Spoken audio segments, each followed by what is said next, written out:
eu lembro que eu fui perguntada se os regimes simplificados teriam algum tratamento diferenciado na tributação dos dividendos. Isso. E aí, a minha contraposição foi a seguinte: quando a gente quer tributar a renda, em última análise, a gente quer tributar a renda das pessoas. E é isso que permite que a gente faça uma tributação da renda progressiva, de acordo com a capacidade contributiva, etc. Porque a empresa é um meio de você ganhar dinheiro. Você pode ganhar dinheiro como empresa, você pode ganhar dinheiro trabalhando, ganhando um salário, você pode ganhar dinheiro no mercado financeiro. Então, eu escolhi uma atividade empresarial para ganhar dinheiro. Dali que vem a minha renda. E o nome dessa renda é dividendos, né? Então, hoje a gente escolhe tributar essa renda olhando para a empresa, unicamente, né?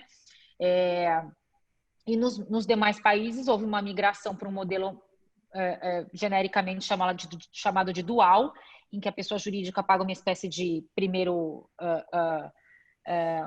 leva de imposto e depois as pessoas físicas dos sócios, que de fato enriquecem com aquele lucro, é que pagam essa segunda leva de imposto um pouco maior. Sinceramente, nessa lógica da tributação da renda, que eu tenho que tributar a pessoa jurídica como uma espécie de antecipação, né?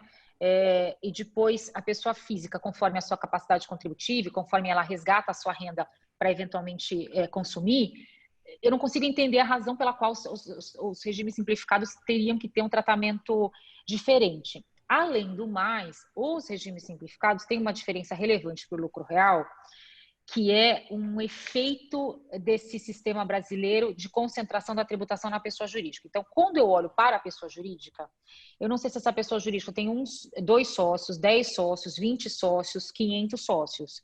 E por que isso faz diferença? Porque uma coisa é dividir o lucro da empresa por 2 pessoas, dividir o lucro da empresa por 500 pessoas, né? O mesmo lucro. Então, quando eu olho para a empresa, eu acabo achando que uma empresa é mais lucrativa que a outra, então, portanto, ela tem que pagar mais imposto. Mas isso é irrelevante. A empresa é um meio de ganhar dinheiro, né? Não é ela que está tendo acréscimo patrimonial. E no regime simplificado, o que acontece? Eu presumo quanto aquela empresa teve de renda. E pode ter sido mais, pode ter sido menos. E é óbvio que geralmente é mais, porque senão você não optava por esse sistema, né?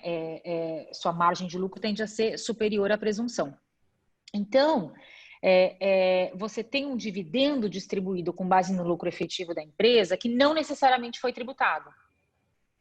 Então, a gente tem o que a gente chama de dupla não tributação, né? Não tributar nem na PJ nem no dividendo, ou um outro olhar é olhar a alíquota efetiva, né? Que acaba sendo muito menor que 34 quando você aplica sobre o real lucro e não só sobre aquela base de lucro presumido.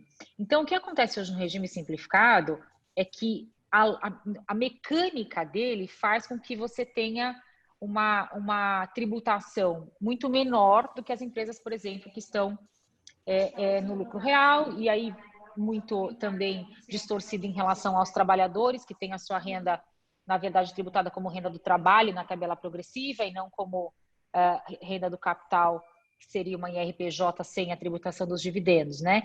Então, essa é a lógica da tributação da renda, é o princípio que a gente tem que seguir na reforma, né? E a partir dele, a gente tem que entender se faz ou não sentido algumas pessoas pagarem menos imposto de renda enquanto outras pagam mais.